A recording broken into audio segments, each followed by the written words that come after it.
오늘 말씀 보시겠습니다. 요한복음 2장 1절부터 5절까지 말씀입니다.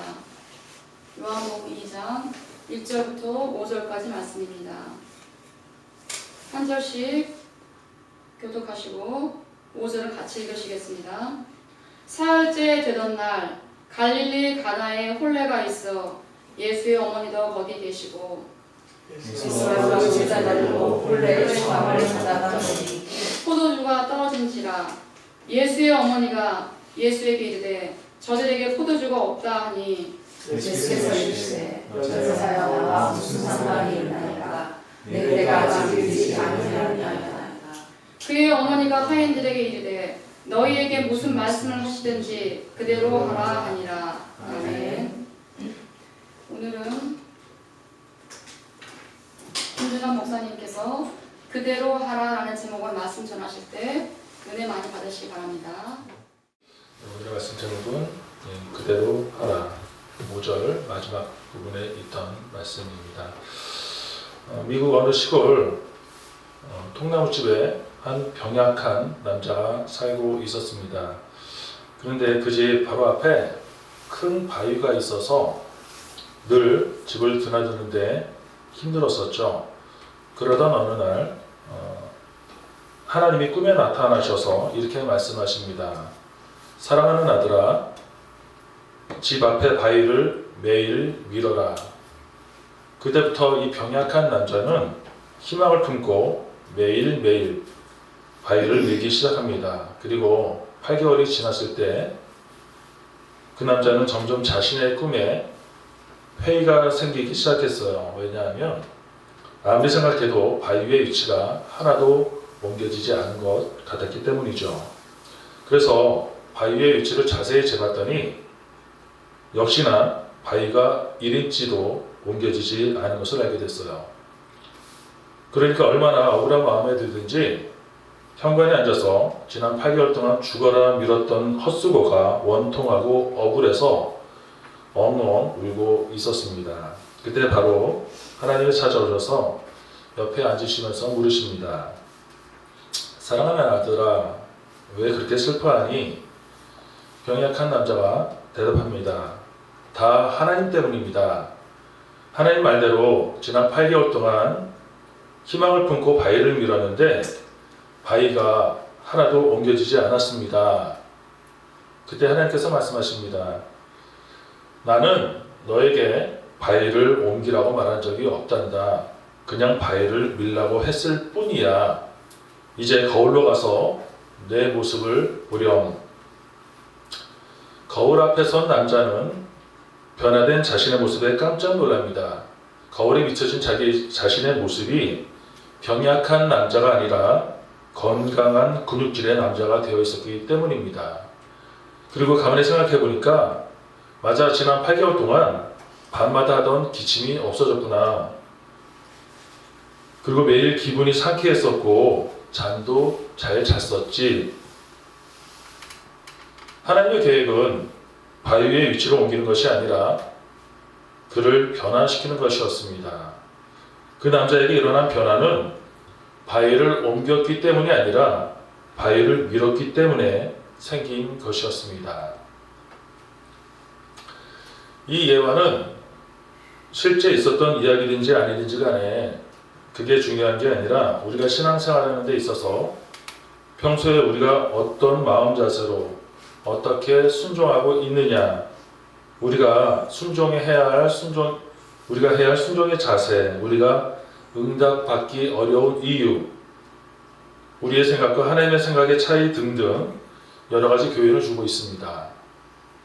이처럼 쉽지 않은 게 순종인데요. 역사적으로도 그랬고 모든 크리스찬들이, 즉 우리들이 이 순종만 잘하면서 지금까지 살아왔어도 지금의 세상과는 아주 다른 세상을 살고 있었을 텐데 그런 모습을 기대하시는 하나님의 생각과는 한참 동떨어진 세상을 살고 있지는 않고 있는가. 즉 복음의 능력을 잃어버린 이유가 이 복음이 문제가 아니라 복음대로 살지 못했던 우리들이 문제라는 것입니다. 그렇다면 예수님을 믿고 부활의 능력을 믿는다고 하면서도 말씀대로 순종하지 못하는 이유는 무엇일까? 이것 때문에 복음의 능력을 경험하지 못하는 이유는 무엇일까? 라는 물음을 가져볼 때 우리가 너무나 잘 아는 오늘 본문을 통해서 함께 나눠보고 깨닫기를 원합니다. 오늘 본문은 그냥 사람들이 사는 곳이라며 항상 있을 법한 평범한 일상 속에서 이야기가 시작이 됩니다. 동네에 결혼식이 있어서 예수님의 어머니 마리아와 예수님 그리고 제자들까지도 모두 그 결혼식에 초대받아서 갔었던 거죠. 그런데 3절에서 사건이 전개됩니다. 그 당시 결혼식에 가장 중요하다고 할 수 있는 포도주가 떨어졌어요. 그 이스라엘 지역에서는 물에 석회석이 많아서 안전하게 마실 수 있는 것이 포도주였기 때문에 잔치에 빠져서는 안 되는 기본적인 음식이 포도주입니다. 물론 잔치를 준비하다 보면 음식을 부족하게 준비할 때도 있고 아니면 예상했던 숫자보다 사람들이 더 많이 와서 부족할 수도 있고요. 아무튼 그게 중요한 게 아니라 잔치집에 포도주가 떨어져서 자칫 망신을 당하게 생긴 상황이 벌어진 것입니다.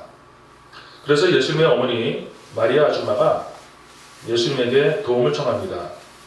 근데 가만히 생각해 보면 예수님이 돈이 많은 것도 아니고 그 시골 동네에 어떤 유지도 아닌데 포도주가 부족한 것을 예수님에게 얘기한 이유는 무엇일까요? 예수님의 어머니 마리아는 예수님을 성령으로 잉태하신 분이잖아요. 그렇기 때문에 예수님이 구주이심을 알고 있었던 거죠. 그래서 포도주가 떨어진 문제를 결혼식 혼주에게 가져가서 얘기하지 않고, 즉 사람에게 먼저 가져가지 않고 예수님한테 먼저 가지고 온 것입니다. 먼저 이런 일을 볼 때도 이 일이 아무것도 아닌 것 같지만 평소 믿음이 뒷받침되어주지 못한다면 이 또한 그저 쉬운 일이 아니라는 거예요. 우리만 봐도 잘 알잖아요. 우리도 어떤 문제가 생겼을 때 누구를 먼저 찾게 됩니까? 세상적인 힘과 해결책을 찾다가 그리고 하다 안 되면 마지막 끝으로 마지못해서 예수님을 찾게 되는 경우가 현실적으로 허다하다는 것입니다. 어떤 일을 맞이할 때 예수님 먼저 찾아야지 라고 몇 번씩 다짐하고 가도 막상 급하고 복잡한 일이 닥쳤을 때 까맣게 하나님을 잊어버리는 경우가 너무나 많지 않습니까? 지금 아무리 여러분이 아닌 척하고 앉아 계셔도 사실은 변하지 않습니다. 마리아가 예수님을 먼저 찾고 먼저 얘기하는 게 별거 아닌 것 같지만 일상에 찌들어 사는 우리에게는 결코 쉽지 않다는 거예요. 여러분들에게도 어떤 문제가 생겼을 때 제일 먼저 예수 그리스도를 첫 번째로 떠올리게 되는 여러분들 되시길 축복합니다. 이렇게 1절에서 3절까지는 그냥 그렇게 어려운 얘기 없이 그냥 이해가 되는 말이지만 유독 4절은 우리의 눈을 확인하게 하는 이해가 안 되는 말이 연달아 나오게 되죠. 4절 한번 띄워주시겠습니까? 4절에 보면 예수님께서 어머니한테 여자여라고 부릅니다. 이게 영어 성경에서도 보면 Dear woman 이라고 나오는데요. 이 말은 예수님이 어머니에게 함부로 말하는 불효자라는 게 아니라 이 여자여라는 부분이 헬라에서는 귀나이라고 해서 그 당시 왕비한테도 쓰였던, 즉 요즘으로 하면 영부인이죠. 여자에게 있어서 최대의 존칭어로 쓰였다는 말입니다. 그러니까 예수님께서 어머니한테 최대의 존칭어를 썼다는 거죠. 번역상 언어에 차이가 있었던 거니까 혹시라도 오해가 없으시길 바랍니다. 그리고 또 이어서 나오는 말이 나와 무슨 상관이 있나이까.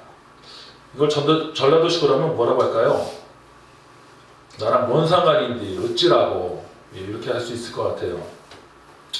아주 귀찮은 말처럼 들릴 수 있는데 그게 아니라 이 말도 이제는 더 이상 예수님이 사람의 권위에 복종하면서 사는 사람이 아니라 하나님 아버지 뜻에 따라서 복종해야 하는 하나님의 아들이라는 것을 자연스럽게 흘리신 거예요.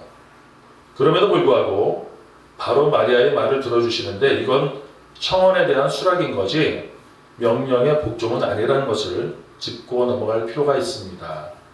또 그 다음에 보면 내 때가 아직 이르지 아니하였나이다. 문맥상 생뚱맞게 들릴 수 있는데 여기서 말하는 내 때란 예수님께서 영광을 받게 되실 결정적인 순간, 즉 십자가의 사건을 말씀하시는데 일단 기적을 행하기 시작하면 십자가의 길로 가는 그 길을 걷기 시작한다는 것을 말씀하시는 것입니다. 이렇게 일반적으로 가나의 혼인잔치 사건의 기본적인 교훈은 결혼식 잔치에 필요한 포도주가 떨어졌을 때 예수님께서 물로 포도주를 만드심으로써 예수님이 그리스도시며 하나님의 아들이심을 나타내 보이시고 또 뒤 11절 한번 띄워주시겠습니까? 요한복음 2장 11절입니다. 읽지는 않을게요. 이 11절에 나오는 결론으로 나오는데 제자들에게 믿음을 더하기 위해서 하셨다는 말씀으로 은혜를 받습니다. 하지만 저는 오늘 그냥 지나칠 수 없는 이 5절에 나오는 말씀을 집중해서 은혜를 나누고자 하는데요.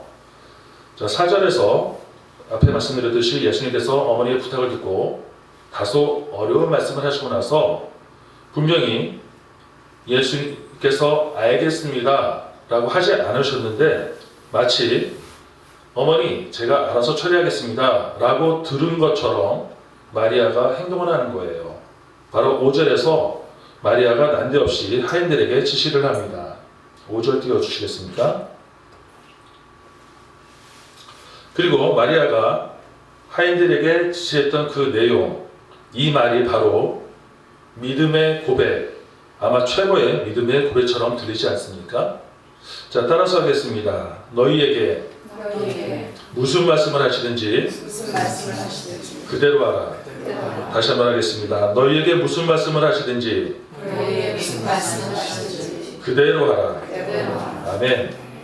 그대로 하라. 어떻게 하라? 그대로. 그냥 그대로가 아니에요. 그대로. 따라서 하겠습니다. 그대로. 다르게 하지 말라는 거예요. 하라는 대로만 하라는 거예요. 하라는 대로 하기만 하면 된다는 거예요. 아멘이십니까? 예수님 믿고 천국 가는 거 의외로 쉬울 수 있어요. 그냥 그대로만 하면 되는 거잖아요. 여선하게 다시 한번 얘기하겠습니다. 그대로 하세요. 그대로 하세요. 한마디 더 하겠습니다. 그런데 그대로 왜 안 하세요? 안 잘하시네. 예, 그대로 하기. 말처럼 결코 쉽지만은 않은 이 순종을 왜 자꾸 계속 하라는 걸까? 잘 들어보세요. 여러분 반대로 얘기해서 누구나 예상할 수 있는 결과를 이미 알고 그걸 믿음이라고 한다면 믿지 못할 사람이 어디 있겠습니까? 우리가 뻔히 알만한 것들이라면 이미 그건 순종과 믿음의 개념이 아니라는 거죠. 다시 얘기해서 믿음과 순종이 어려운 것은 결과를 알지 못하고 따르는 것이기 때문이라는 거예요. 이해가 되십니까? 모순처럼 들리겠지만 한마디로 모르기 때문에 믿으라는 겁니다. 알 수 없기 때문에 순종하라는 거예요. 성경에서도 알 수 없는 것을, 보이지 않는 것을 믿으라고 말씀하고 있습니다. 우리 히브리서 11장 1절에서 3절 말씀을 함께 합독하겠습니다. 시작. 믿음은 바라는 것들의 실상이요 보이지 않는 것들의 증거니 선진들이 이로써 증거를 얻었느니라. 믿음으로 모든 세계가 하나님의 말씀으로 지어진 줄을 우리가 아나니 보이는 것은 나타난 것으로 말미암아 된 것이 아니니라. 아멘. 믿음은 보이지 못하는 것들의 증거라고 말씀합니다. 그러니까 뒤집어서 얘기하면 실제로는 보인다는 거예요. 우리 주변에 수많은 증거들이 있으니까요. 바로 그 증거가 믿음인 것입니다. 그래서 보이지 않기 때문에 믿지 못하겠다는 것은 다 거짓말이고 핑계인 것입니다. 엄연히 우리 주변에 증거들이 나타나고 있기 때문입니다. 바로 믿음의 상태, 모습, 현상으로 말입니다. 또 2절 말씀대로 우리의 조상들이 증인, 증거로 분명히 기록되어져 있으니까요. 지금 현재 우리 눈에 보여지는 이 모든 세상이 하나님의 말씀으로 지어진 것처럼 보여지고 나타난 것들이 보이지 않는 것처럼 느껴지는 그것이 믿음의 증거로 나타난다는 것입니다. 우리가 만약에 보이는 것을 믿는다면 그건 이미 믿음이 아니라 그건 그냥 아는 지식에 지나치지 않을 뿐입니다. 믿음은 지식과는 아주 성격이 다른 거죠. 그러니까 그건 순종이 아니라는 거예요. 또 우리가 믿음으로 순종해야 하는 더 큰 당연한 이유가 있는데요. 내가 믿지 못하겠다면 하나님이 기뻐하지 못하신다는 거예요. 자, 우리 히브리서 11장 6절 말씀을 함께 읽겠습니다. 시작.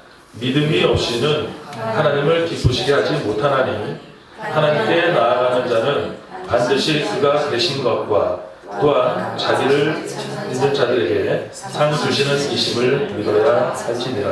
아멘.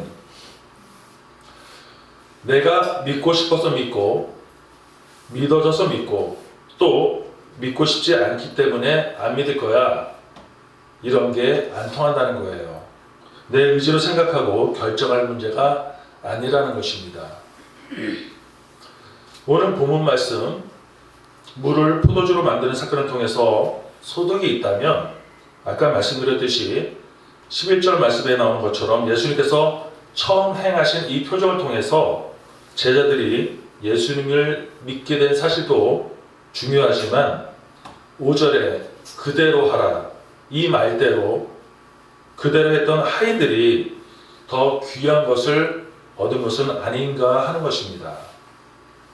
즉 물이 포도주로 바뀌는 이 사건의 최대의 수혜자는 마시는 포도주를 맛본 하객들이 아니라 이 사건을 보면서 예수님을 믿게 된 제자들보다도 직접 그 자리에서 그대로 순종했던 하인들이 아니었었겠는가. 아무리 하인이지만 바보가 아닌 이상 그냥 물이 포도주 항아리에 채우면서 이게 뭐하는 짓인가, 이해되지 않는데 하기 싫은데 내키지 않는데도 그대로 지시했던 대로 직접 물을 항아리에 날라서 채우고 직접 떠서 연회중에 갖다 주었던 그 직접적인 체험을 했던 이 하인들이 오히려 제자들보다도 더 큰 은혜를 가까이서 직접 맛보고 체험한 사람들이 아니었을까 하는 것입니다. 순종은 우리에게 보이는 대로 계산하고 그것을 토대로 예측하는 것이 아니라 가만히 하나님이 행하시는 일을 기대하는 것입니다. 그래서 믿음은 그 자체가 보이지 않는 대상의 존재를 증명하는 증거물이라는 뜻입니다. 이렇게 순종하기 어려운 이유를 알았다면 순종하면서 살아갈 수 있는 이유도 알 수 있는 거죠. 즉 표적, 결과, 상태가 아니라 말씀의 발자취, 그 자국을 따라서 묵묵히 살아간다면 순종을 극복할 수 있다는 것입니다. 나를 위해서가 아니라 더 성숙한 수준으로 하나님을 기쁘시게 하기 위해서라도 그대로 믿으며 순종하시는 여러분들 되시기를 축원합니다. 말씀을 정리하겠습니다. 오늘 제목이 뭐라고요? 그대로 하라. 다시 한번 크게 따라서 하겠습니다. 그대로 하라. 그대로 하라. 여러분은 예수님께서 하라는 대로 그대로 하면서 살고 계십니까? 아니면 몰라서 그대로 안 하신 분 계신가요? 그렇지 않잖아요. 알긴 다 알아요. 많이 알면 알았지 몰라서 그대로 못하는 거 아니잖아요. 바로 그게 순종하지 못하는 거예요. 지금까지 우리가 순종이라는 무턱에 걸려서 이 모양 이 꼴로 사는 것은 아니겠는가. 더 나아가서 기독교가 세상으로부터 인정받지 못하는 이유가 이것이 아니었겠는가. 우리는 입이 10개라도 할 말이 없는 거죠. 우리들이 성경대로만 살았으면 이 지경이 됐겠습니까? 그래서 우리는 여전히 달려야 하는 거예요. 하나님께서 부르시는 그날까지 끝난 게 아니라 여전히 여전히 계속 해야 하는 거예요. 끝난 게 아니라는 겁니다. 그렇게 열심히 달리다 보면 우리 믿음 생활에도 철이라는 게 들게 될 때가 오게 되겠죠. 그렇게 하나둘씩 순종하게 되면 어떻게 돼요? 알게 되는 거예요. 따라서 하겠습니다. 순종하면 알게 된다. 순종하면 알게 된다. 순종하면 알게 된다. 순종하면 알게 된다. 항아리에 물을 부었던 종들도 설마 이걸 포도주로 만들려고 하겠어? 라는 의심을 했었겠지만 순종하니까 그 물이 포도주로 된 것을 알게 되었다는 것입니다. 그리고 그들에게는 예수님을 더욱더 믿게 되는 값진 은혜를 얻게 되었다는 것입니다. 저를 포함해서 우리 모두에게는 아직 믿음이 많이 부족해요. 여전히 그대로 하지 못하고 있어요. 하지만 하나하나씩 작은 것에서부터 순종하게 되면 깨달음이 오게 됩니다. 그게 알게 되는 거예요. 그리고 그 현상, 그 모습이 그게 믿음이라는 것입니다. 또 그렇게 알게 되면 어떻게 돼요? 재미가 생기거든요. 그럼 더 열심히 할 마음이 생기고 계속 그대로 해볼까라는 믿음의 원동력이 생기게 되고 힘을 받게 된다는 것입니다. 그럼 더 쉽게 굴러갈 수 있는 거죠. 그럼 또 자꾸 즐거움이 생기고 그럼 또 열심히 하게 되고 이렇게 자꾸 반복되면서 믿음이 성장하는 마침내 장성한 분량에 이르게 되는 구조라는 것입니다. 우리의 믿음이 여전히 손가락만 빨고 있는 이유는 아직 제대로 시작하지 않아서 그래요. 아직 그 재미를 맛보지 못해서 그래요. 이 맛에 한번 맛보면 빠져나가지 못할 것입니다. 이 자리에 계신 모든 분들은 이 빠져나갈 수 없는 이 믿음의 조직의 맛을 체험하시길 축원합니다. 우리 히브리서 11장 6절을 다시 한번 볼까요? 앞에서 앞부분만 따라서 하겠습니다. 믿음이 없이는 하나님을 기쁘시게 하지 못하나니 하나님을 기쁘시게 하기 위해서라도 우리 모두에게 믿음이 있으시기를 축원합니다. 상급은 그 다음이라는 거예요. 하나님께서 기쁘시기만 한다면 설령 상급이 없으면 어때요? 하나님께서 기쁘시게 된다는데 거기까지가 우리의 임무인 거예요. 그거면 족한 겁니다. 하나님께서 기쁘시게만 된다면 그대로 하라. 무슨 말씀을 하시든지 그대로 하라. 하나님께서도 이걸 가장 기대하고 계시리라 믿습니다.